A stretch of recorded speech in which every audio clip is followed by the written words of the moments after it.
আসসালামু আলাইকুম। আশা করি তোমরা সবাই ভালো আছো। তোমাদের দোয়াতে আমিও এখন পর্যন্ত আলহামদুলিল্লাহ ভালো আছি। আমরা পড়াশোনা করেছিলাম একাদশ ও দ্বাদশ শ্রেণীর পদার্থবিজ্ঞান অষ্টম অধ্যায় দ্বিতীয় পত্র আধুনিক পদার্থবিজ্ঞানের সূচনা। এই অধ্যায়ের বেশ কিছু অংশ আমরা আলোচনা করেছি। আজকে আমরা বিভিন্ন ধরনের আপেক্ষিকতা নিয়ে আলোচনা করব। আমরা এর আগেই বলেছিলাম যে তিনটি বিষয় নিউটনিয়ান বলবিদ্যা তথা আমাদের চিরায়ত বলবিদ্যাতে ধ্রুব হিসেবে গণ্য ছিল।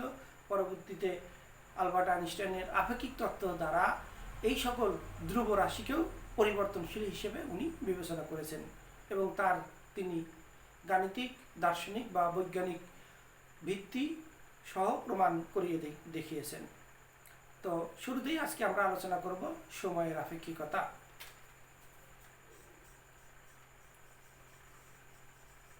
সময়ের আপেক্ষিকতা, একে অবশ্য আমরা কাল দীর্ঘায়নও বলে থাকি। কাল দীর্ঘায়ন। সময় পরিমাপ এটি পর্যবেক্ষক ও যা পর্যবেক্ষণ করা হচ্ছে তার গতির উপর নির্ভর করে। অর্থাৎ যে সময়টা আমরা পরিমাপ করতেছি তা কী ধরনের পর্যবেক্ষকের সাপেক্ষে পরিমাপযোগ্য তার উপরও নির্ভর করে। আমরা সাধারণত বলে থাকি যে গতিশীল অবস্থার ঘড়ি নিশ্চল অবস্থার ঘড়ির চেয়ে ধীরে চলে। অর্থাৎ যে ঘড়িটি গতিশীল অবস্থায় থাকা কোনো প্রসঙ্গ কাঠামো সাপেক্ষে সময় পরিমাপ করা হয়, ওই একই ঘড়ি যদি নিশ্চল প্রসঙ্গ কাঠামো সাপেক্ষে পরিমাপ করা হয় তাহলে যে সময় দিবে তা গতিশীল অবস্থার চাইতে বেশি সময় দিবে। আর তখন এই ধরনের প্রভাবকে আমরা কাল দীর্ঘায়ন প্রভাব বলি। যদি আমরা এটাকে সংজ্ঞা আকারে সাজাই যে কোনো ঘটনা নিশ্চল প্রসঙ্গ কাঠামো সাপেক্ষে পর্যবেক্ষণ করলে যে সময় পাওয়া যাবে, ওই একই ঘটনা যদি কোনো গতিশীল প্রসঙ্গ কাঠামো সাপেক্ষে পরিমাপ করা যায় তাহলে নিশ্চল অবস্থার চাইতে গতিশীল অবস্থায় কম সময় পরিমাপ করা হয়। উল্টাভাবে বললে যে নিশ্চল অবস্থার মান গতিশীল অবস্থার মানের চেয়ে বেশি হয়। এই বেশি হওয়ার প্রভাবকে আমরা কাল দীর্ঘায়ন বলি। আমি সহজভাবে আবারও বলছি, একটি ঘটনা আমরা পর্যবেক্ষণ করব নিশ্চল অবস্থায়, যা পর্যবেক্ষক তথা প্রসঙ্গ কাঠামো সাপেক্ষে যে সময় পরিমাপ করব ওই একই সময় যদি গতিশীল প্রসঙ্গ কাঠামোর সাপেক্ষে পরিমাপ করা হয় তাহলে নিশ্চল অবস্থার চাইতে কম সময় দিবে। এই যে নিশ্চল অবস্থায় বেশি সময় দেওয়া, গতিশীল অবস্থায় কম সময় দেওয়ার প্রভাবটাকেই আমাদের দীর্ঘায়ন বলা হয়। আমরা যদি বিস্তারিত উদাহরণ বা বিস্তারিত ব্যাখ্যাতে যাই, সাধারণত মহাশূন্য যানে যদি কোনো মহাকাশচারী কোনো ঘটনা যদি পর্যবেক্ষণ করে এবং সেই পর্যবেক্ষণের সময়টাকে যদি T0 দ্বারা প্রকাশ করা হয়, ওই একই ঘটনা যদি পৃথিবী তথা ভূস্থির অবস্থায় তথা স্থির প্রসঙ্গ কাঠামো সাপেক্ষে যদি ওই একই ঘটনা পরিমাপ করা যায় তাহলে সেই সময়টাকে যদি আমরা T পরিমাপ করি তাহলে সময়ের আপেক্ষিকতা বলছে এই স্থির অবস্থায় পরিমাপকৃত সময় গতিশীল অবস্থায় পরিমাপকৃত সময়ের অপেক্ষা বেশি হবে, অর্থাৎ T গ্রেটার দেন T0। আমি আবারও বলছি সহজভাবে, T0 হলো গতিশীল প্রসঙ্গ কাঠামো সাপেক্ষে ঘটা কোনো ঘটনার পরিমাপকৃত সময়, আর টিটে হলো স্থির প্রসঙ্গ কাঠামো সাপেক্ষে ওই একই ঘটনা ঘটার মধ্যবর্তী সময় ব্যবধান। তাহলে এটি গতিশীল অবস্থায় মধ্যবর্তী সময় ব্যবধান নির্ণয় করছে, এটি স্থির অবস্থায় এই একই ঘটনার মধ্যবর্তী সময় ব্যবধান নির্ণয় করছে এবং বলা হচ্ছে টি নটের চেয়ে বড়। এদেরকে সময়ের আপেক্ষিকতার যে সমীকরণ দ্বারা প্রকাশ করা হয়েছে সেই সমীকরণটি হলো t is equal to t naught root over 1 minus v square divided c square. আমরা এখানে বলে দিব টি হলো স্থির প্রসঙ্গ কাঠামো সাপেক্ষে কোনো ঘটনা সংঘটিত হওয়ার মধ্যবর্তী সময় ব্যবধান, আর টি নট হলো গতিশীল প্রসঙ্গ কাঠামো সাপেক্ষে ওই একই ঘটনা সংঘটিত হওয়ার মধ্যবর্তী সময় ব্যবধান। এবং ভিটে বলা হচ্ছে এই প্রসঙ্গ কাঠামোর দ্বয়ের আপেক্ষিক গতি এবং সিটাকে বলা হচ্ছে আলোর বেগ।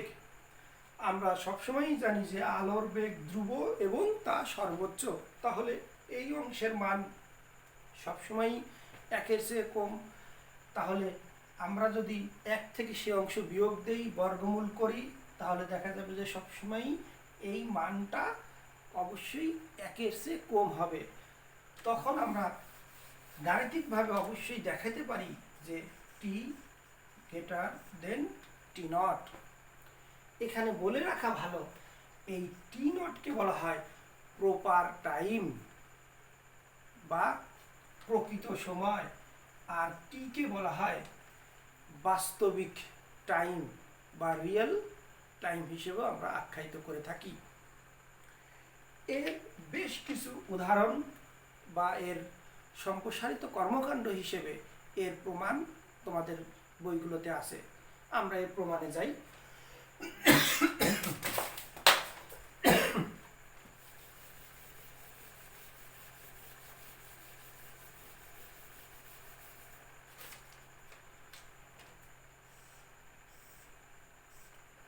ধরে নিলাম এটি একটি প্রসঙ্গ কাঠামো যেটাকে আমরা এস দিয়ে নির্ধারণ করলাম, এবং আরেকটি প্রসঙ্গ কাঠামো যেটিকে এস প্রাইম দিয়ে আমরা নির্দেশিত করলাম। এটি অবজারভার ও, এটির অবজারভার ও প্রাইম, অক্ষ এক্স ওয়াই জেড। তাহলে এটিরও x prime y prime z prime. একটা ঘটনা সংঘটিত হবে, আমরা এর আগেও বলে দিছি যে দুইটা প্রসঙ্গ কাঠামো পরস্পর ভি বেগে বা ভি ধ্রুব বেগে গতিশীল। একটা ঘটনা সংঘটিত হলো যেটা আমরা এস কাঠামোতে প্রাথমিকভাবে যদি সেই সময়টা নির্ণয় করি, সাধারণত সেটাকে আমরা টি ওয়ান হিসেবে বিবেচনা করব। ওই একই ঘটনা যদি এস প্রাইম কাঠামোতে আমরা বিবেচনা করি, তাহলে সেক্ষেত্রে আমরা টি ওয়ান প্রাইম বিন্দু দিয়ে নির্দেশিত করব। কিছু সময় পর্যবেক্ষণ করার ফলে এই টি ওয়ানটি পরবর্তীতে চলে যাবে টি টুতে, ঠিক একইভাবে টি ওয়ান প্রাইম চলে যাবে টি টু প্রাইমে। এবং একই ঘটনা এই দুটো বিন্দু দ্বারা এস কাঠামো পরিমাপ করছে, ওই একই ঘটনা এস প্রাইম কাঠামো এই দুটি ঘটনার ব্যবধান দ্বারা পরিমাপকৃত হচ্ছে। যদি আমরা এইগুলোকে আমরা সমীকরণের মাধ্যমে নির্দেশ করি যে t naught is equal to t two prime minus t one prime, এটাকে এক নম্বর সমীকরণ দিলাম। কেননা টি নটটি সংঘটিত হয়েছে গতিশীল প্রসঙ্গ কাঠামো, আর যেহেতু এস প্রাইম কাঠামোটা ছিল আমাদের গতিশীল, তাহলে যদি এস কাঠামোতে ওই একই ঘটনা সংঘটিত হয়, তাহলে সেটাকে আমরা টি দ্বারা নির্দেশ করব। T is equal to t two minus t one হিসেবে আখ্যায়িত করব। এটিকে আমরা 2 নম্বর সমীকরণ দিলাম। এখন আমরা যদি বিপরীত লরেন্স রূপান্তর প্রয়োগ করি, বিপরীত লরেন্স রূপান্তর থেকে পাই, আমরা জানি যে t is equal to t prime plus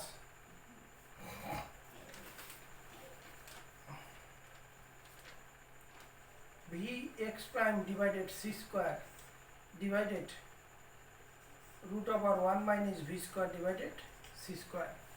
তো এখানে যদি আমরা 1 ব্যবহার করি তাহলে এখানেও আমরা 1 ব্যবহার করব, আর বাকি একই থাকবে। একইভাবে আমরা t2 ইজ ইকুয়াল টু লিখতে পারি t2 prime plus v x prime divided c square root over 1 minus v square divided c square. এই t1 এবং t2 বিপরীত লরেন্স রূপান্তর থেকে পেলাম। এই মানটা যদি আমরা 2 নম্বর সমীকরণে বসাই তাহলে কি পাবো? আমার বোর্ডটি ছোট হওয়ার কারণে আসলে সবগুলো একই সাথে লিখে দেখাতে পারছি না। t is equal two t2 এর পরিবর্তে আমাদের বসানোর কথা t2 prime plus vx prime divided c square root over 1 minus v square divided c square. সূত্রের minus t1 prime plus vx prime divided c square root over 1 minus v square divided c square. আমরা এটার লসাগু পাবো root over 1 minus v square divided c square. তাহলে t2 prime plus vx prime divided c square minus t1 prime minus vx prime divided c square. তাহলে এটা প্লাসের অংশ, এটা মাইনাসের অংশ কেটে যায়, থাকে হলো t2 prime minus t1 prime divided 1 minus v square divided c square. আমরা 1 নম্বর সমীকরণের দিকে যদি তাকাই তাহলে t2 prime minus t1 prime is equal two আমরা লিখতে পারি t নট। তাহলে একইভাবে আমরা আসতে পারি t naught root over 1 minus v square divided c square. এখানে ছিল t। তাহলে যদি আমরা স্পষ্টভাবে লিখি তাহলে লিখতে পারি t is equal to t naught root over 1 minus v square divided c square. এই হলো আমাদের কাঙ্ক্ষিত সমীকরণের প্রতিপাদন। আমি আবারও বলছি, সময়ের আপেক্ষিকতা, যেটার অপর নাম হলো কাল দীর্ঘায়ন। দীর্ঘায়নটা কিভাবে ঘটলো? যে গতিশীল অবস্থায় যে ঘটনাটা পর্যবেক্ষণ করলাম তার সময় ব্যবধান যা পেলাম, ওই একই ঘটনা যদি আমরা স্থির প্রসঙ্গ কাঠামো সাপেক্ষে পরিমাপ করি তাহলে গতিশীল অবস্থার চাইতে বেশি পাবো। এই যে বেশি পাওয়াটাকেই বলা হচ্ছে দীর্ঘায়ন। এক্ষেত্রে আমাদেরকে মনে রাখতে হবে টি নটটি হলো গতিশীল অবস্থায় পরিমাপকৃত কোনো ঘটনার মধ্যবর্তী সময় ব্যবধান, যেটাকে আমরা প্রপার বা প্রকৃত সময় হিসেবে উল্লেখ করি। এবং টিকে আমরা উল্লেখ করেছি কি, যে স্থির প্রসঙ্গ কাঠামো সাপেক্ষে যদি ওই একই ঘটনা পরিমাপ করা হয় তাহলে সেই ঘটনাদ্বয়ের কাল ব্যবধান হবে টি, যেটাকে আমরা রিয়েল টাইম বা বাস্তবিক সময় হিসেবে আখ্যায়িত করেছি। এবং আমরা দেখে এলাম যে এই অংশের মান সব সময়ই একের চেয়ে কম।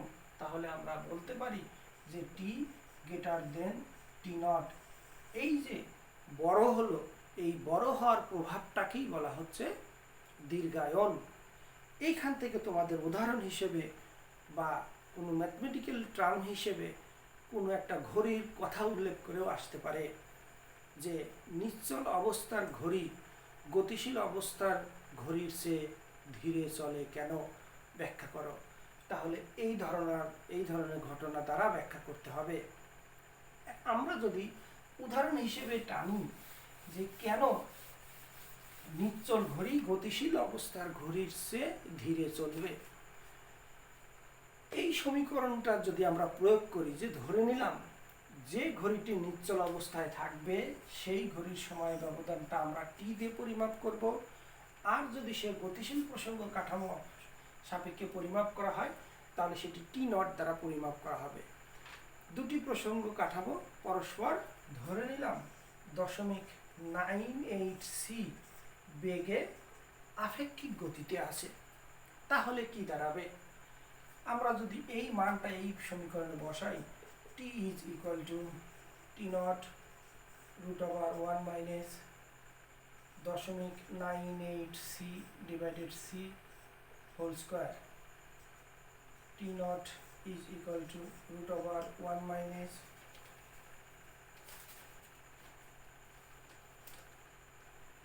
0.9634, এখান থেকে আমরা পাবো টি নট ডিভাইডেড রুট ওভার 0.04, সুতরাং t is equal to 5 T not.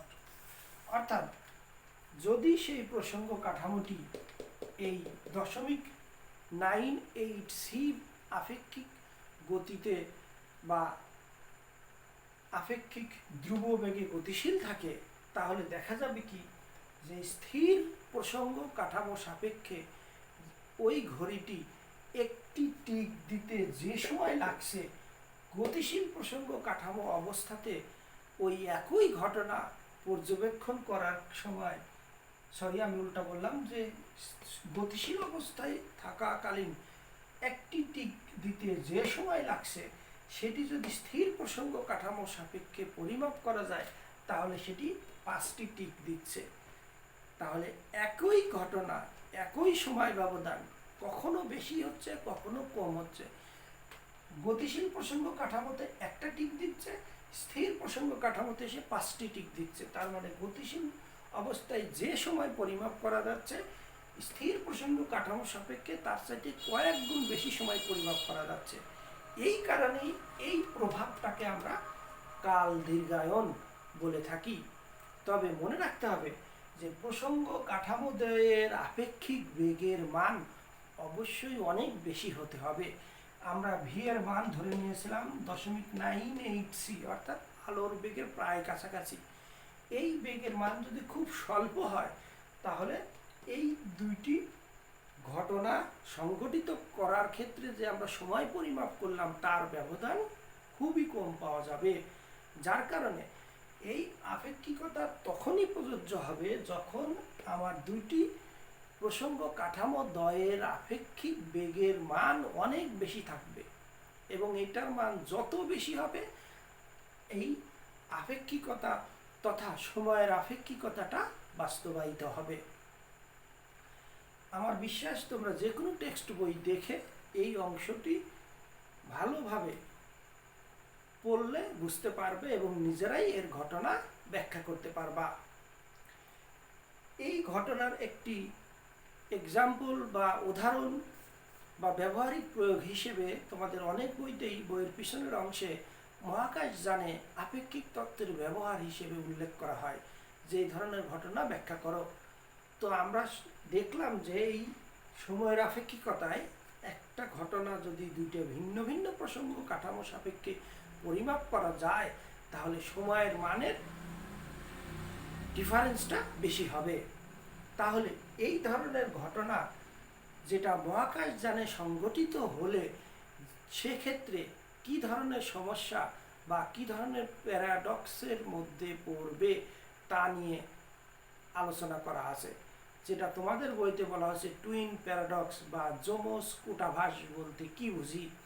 অর্থাৎ একই ঘটনা দুটি ভিন্ন প্রসঙ্গ কাঠামোর সাপেক্ষে পরিমাপ করার কারণে সময়ের যে পার্থক্য নির্ণীত হয়েছে, এই ধরনের ঘটনাটাকেই বলা হচ্ছে টুইন প্যারাডক্স, যার বাংলা বলা হচ্ছে যমজ কূটাভাস। উদাহরণ হিসেবে তোমাদের সাধারণতপনের বইতে যেমন উল্লেখ করা আছে যে সাদিক ও ইকবাল নামের দুটি যমজ ভাই, 20 বছর বয়সে সাদিক আলোর বেগের কাছাকাছি কোনো একটা মহাশূন্য যান চড়ে মহাকাশ ভ্রমণে গেল।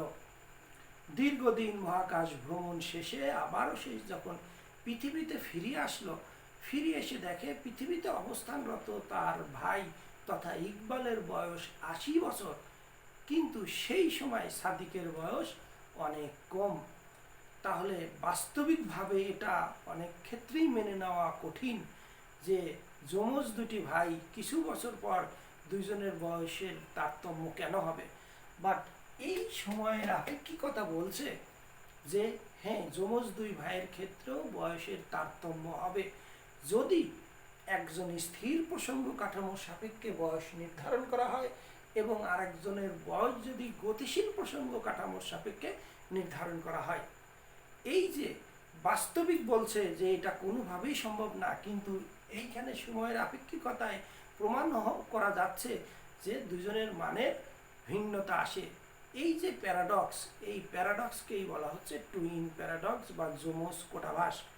কেননা যে ভাইটি পৃথিবীতে অবস্থান করেছে সে সুনির্দিষ্ট একটি স্থির প্রসঙ্গ কাঠামোর সাপেক্ষে প্রথম এবং শেষ অবস্থান নির্ধারণের মাধ্যমে তার বয়স নিরূপণ করা গেছে। কিন্তু যে ভাইটি একটি মহাকাশ যানে চড়ে অনেক বেগ নিয়ে মহাকাশ ভ্রমণে গিয়েছিল, তখন তার শুরু এবং শেষ দুটি ভিন্ন প্রসঙ্গ কাঠামোতে পরিমাপকৃত হয়েছে এবং তার চলার পথে সে বহু ধরনের ত্বরণ তথা বল বা বেশ কিছু রাশির মুখোমুখি তথা অভিজ্ঞতা লাভ করেছে, যার কারণে যে গতিশীল অবস্থায় মহাকাশ ভ্রমণে গিয়েছিল তার সময় পরিমাপ করার ক্ষেত্রে দুটি ভিন্ন ভিন্ন প্রসঙ্গ কাঠামোর প্রয়োজন হচ্ছে, যার কারণে তার সঠিকভাবে বয়স নিরূপণ করা যেমন কঠিন, ঠিক তেমনি যে পৃথিবীতে অবস্থান করেছিল তার একই প্রসঙ্গ কাঠামোতে শুরু এবং শেষ থাকার জন্য তার বয়সের তারতম্য হতেই পারে। এই ধরনের ঘটনাগুলোকে আমরা মহাকাশ ভ্রমণের ক্ষেত্রে অভিজ্ঞতা বা এই ধরনের বৈজ্ঞানিক তত্ত্বগুলো কাজে লাগানোর চেষ্টা করি। আমি আশা করব তোমরা যে কোনো টেক্সট বই দেখে এইগুলো পড়ে অবশ্যই এই প্যারাডক্সটা থেকে তোমরা ভালোভাবে বুঝতে পারবে যে কেন কিভাবে এই ধরনের প্যারাডক্স সৃষ্টি হয়।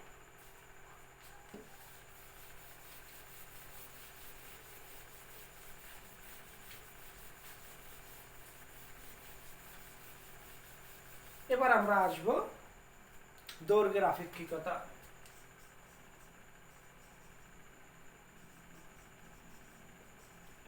দৈর্ঘ্যের আপেক্ষিকতা বা দৈর্ঘ্য সংকোচন।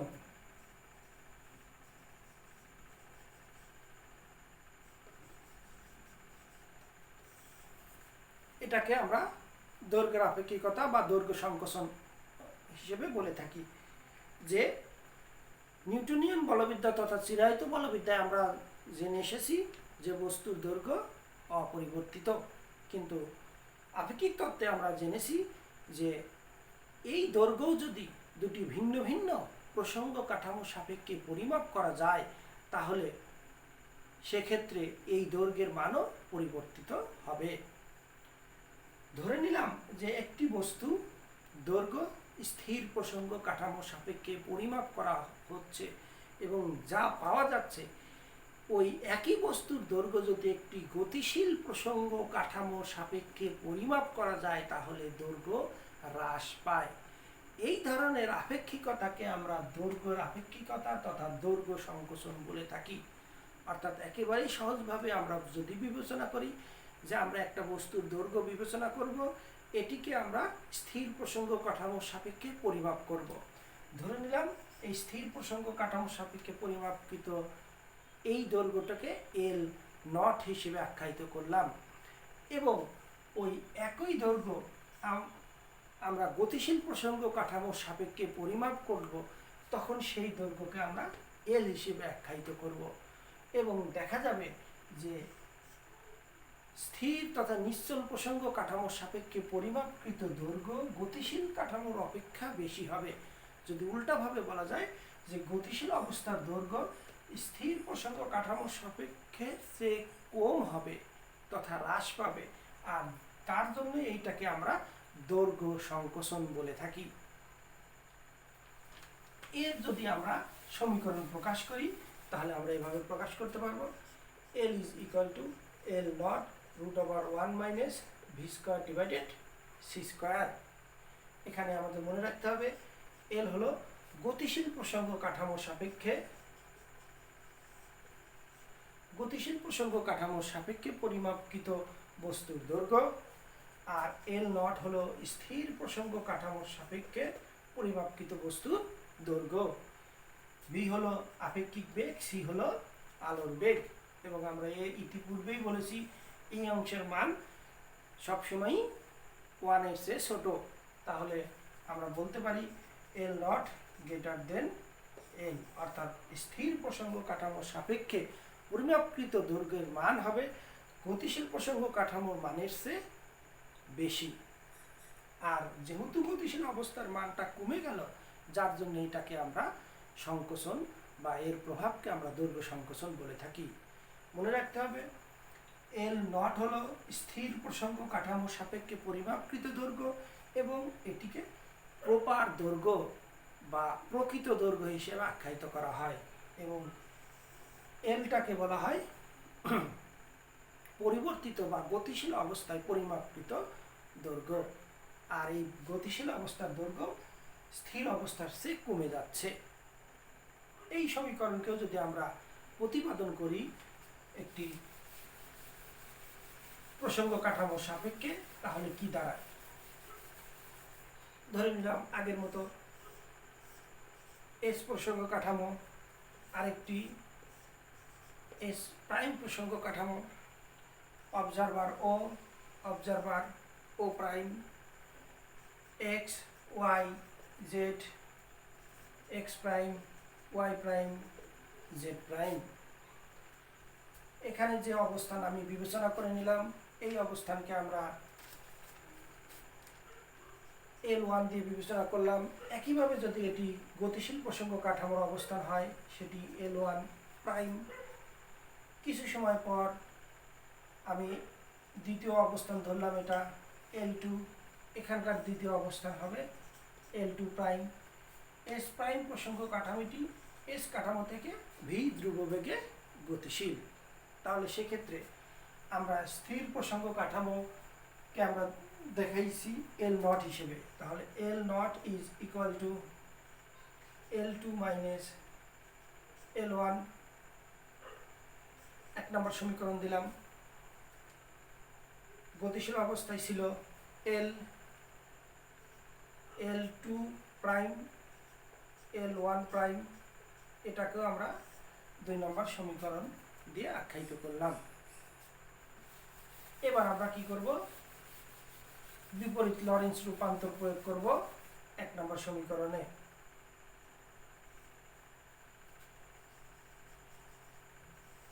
বিপরীত লরেন্স রূপান্তর হতে পাই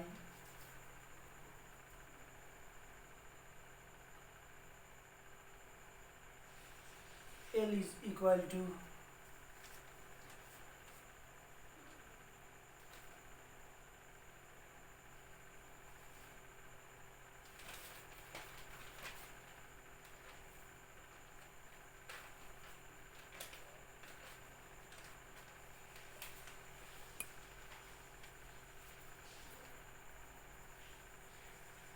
আমরা অনেক সময় L1, L2, L2 prime, L1 প্রাইমকে X1, X1 prime, X2, X2 prime দিয়েও নির্ধারণ করতে পারি। তাহলে এক্ষেত্রে আমাদের দাঁড়াবে হলো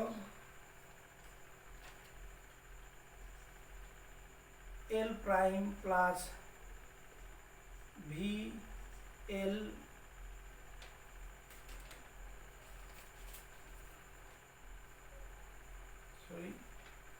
V t prime divided c square root over 1 minus v square divided c square. এটাকে যদি আমরা 1 দেই, তাহলে এখানে 1 ব্যবহার করতে পারি।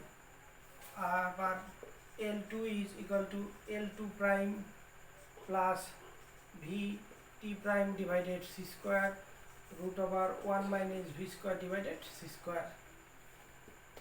L1 এবং L2 এর মান যদি আমরা 1 নম্বর সমীকরণে বসাই, তাহলে আমাদের দাঁড়াবে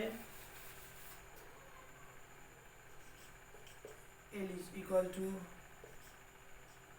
L2 prime plus Vt prime divided c square root over 1 minus v square divided c square minus L1 prime plus Vt prime c square divided root over 1 minus v square divided c square লসাগু হবে root over 1 minus v square divided c square তাহলে L2 prime এই অংশ কেটে যাবে L1 prime এইটুকু সমান আমরা লিখতে পারি L naught divided root over 1 minus v square divided c square তাহলে আমাদের সমীকরণ কি দাঁড়ায় L naught is equal to L divided 1 minus v square divided c square এটি একটি প্রতিপাদন তবে এই প্রতিপাদনের ক্ষেত্রে এই L2 L1 এগুলোকে আমরা x1 x1 prime x2 x2 prime হিসেবেও বিবেচনা করতে পারি অবস্থান আবার দৈর্ঘ্য L হিসেবেও বিবেচনা করতে পারি যার যা ইচ্ছা তাহলে এখান থেকেও আমরা দেখতে পাচ্ছি এই সমীকরণ আমরা প্রতিপাদন করতে পারবো ঠিক একইভাবে শর্ত মনে রাখতে হবে যে আপেক্ষিক বেগের মান ভিটা অনেক বেশি হতে হবে তবেই এই দুইটা দৈর্ঘ্যের মধ্যে পার্থক্য পাওয়া যাবে আদারওয়াইজ পাওয়া যাবে না ঠিক একইভাবে আমাদের তৃতীয় আপেক্ষিকতা তথা ভরের আপেক্ষিকতা বা ভর বৃদ্ধি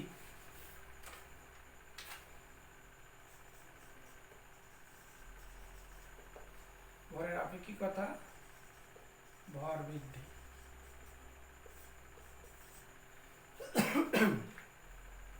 এটার ক্ষেত্রেও মনে রাখতে হবে যে চিরায়ত বলবিদ্যা তথা নিউটনের বলবিদ্যা আমরা ভরকে ধ্রুব রাশি হিসেবে পেয়েছি আপেক্ষিকতায় এসে আমরা দেখলাম এই রাশিটিও পরিবর্তন হবে যদি দুটি ভিন্ন জড়প্রসঙ্গ কাঠামো সাপেক্ষে পরিমাপ করা যায় তবে সেক্ষেত্রেও মনে রাখতে হবে একটি স্থির প্রসঙ্গ কাঠামো সাপেক্ষে পরিমাপকৃত ভর আরেকটি হলো গতিশীল প্রসঙ্গ কাঠামো সাপেক্ষে পরিমাপকৃত ভর এখানেও দেখা যাবে কি স্থির প্রসঙ্গ কাঠামো সাপেক্ষে বস্তুর যে ভর বিদ্যমান এই একই ভর যদি আমরা গতিশীল প্রসঙ্গ কাঠামো সাপেক্ষে পরিমাপ করতে যাই তাহলে এর ভর বৃদ্ধি পাচ্ছে এই যে ভর বৃদ্ধি পাওয়ার প্রভাবকে বলা হচ্ছে ভরের আপেক্ষিকতা অর্থাৎ আমরা স্থির প্রসঙ্গ কাঠামো সাপেক্ষে বস্তুর ভর পরিমাপ করব m নট এবং ওই একই বস্তুর ভরই গতিশীল প্রসঙ্গ কাঠামোর সাপেক্ষে আমরা পরিমাপ করব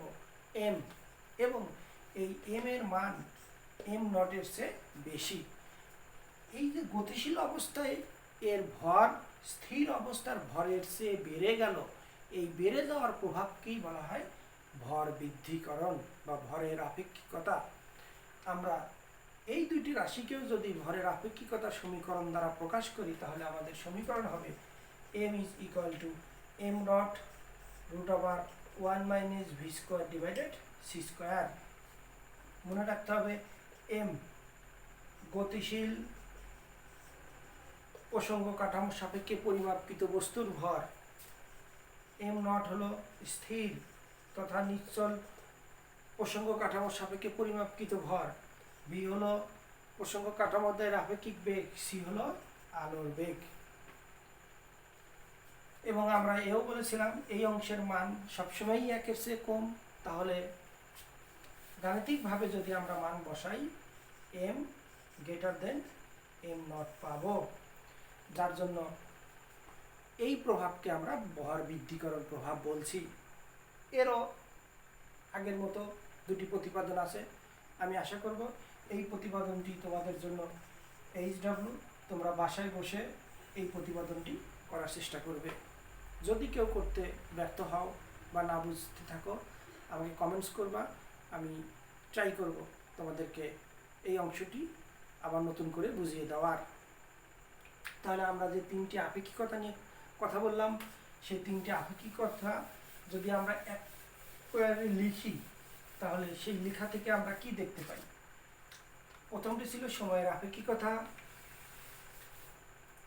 ছিল t is equal to t naught root over 1 minus v square divided c square পরেরটি ছিল l is equal to l naught root over 1 minus v square divided c square. থার্ডটি ছিল m is equal to m naught root over 1 minus v square divided c square.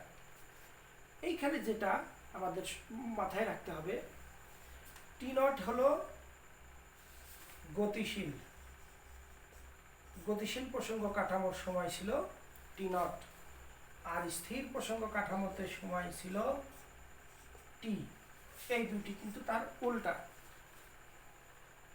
এল ছিল গতিশীল প্রসঙ্গ কাঠামো, এল not ছিল স্থির প্রসঙ্গ কাঠামো, এম ছিল গতিশীল প্রসঙ্গ কাঠামো, এম নট হলো স্থির প্রসঙ্গ কাঠামো। এবং টি নটের চেয়ে বড়, এল নটের চেয়ে বড়, এম নটের চেয়ে বড়। গতিশীলটা ছিল প্রপার, স্থিরটা ছিল রিয়েল, যার জন্য প্রপারের চেয়ে রিয়েল বেশি হওয়ার কারণে একে দীর্ঘায়ন বলা হচ্ছে। আর এটাকে প্রকৃত ছিল এল নট, এল ছিল রিয়েল। যেহেতু মান বেড়ে যাচ্ছে, উল্টা বললাম, প্রকৃত ছিল এল নট, প্রকৃত ছিল হলো এল, আর এল নট ছিল আপাতিত, যার কারণে মান এল নটেরটা কমে গেছে, যার জন্য এটাকে সংকোচন বলা হচ্ছে। এম এর ক্ষেত্রে প্রকৃত ছিল এম নট, আর রিয়েল হলো এম। যেহেতু এম এর মান এম নটের চেয়ে বেড়ে গেল, যার জন্য বলা হচ্ছে বৃদ্ধিকরণ। প্রকৃত ছিল এল নট, আর এলটা কমে গেল, যার জন্য সংকোচন। প্রকৃত ছিল টি নট, টি বেড়ে গেল, যার জন্য বলা হচ্ছে দীর্ঘায়ন। আমরা এই তিনটে আপেক্ষিকতা লিখে লিখে ভালোভাবে মনে রাখার চেষ্টা করব।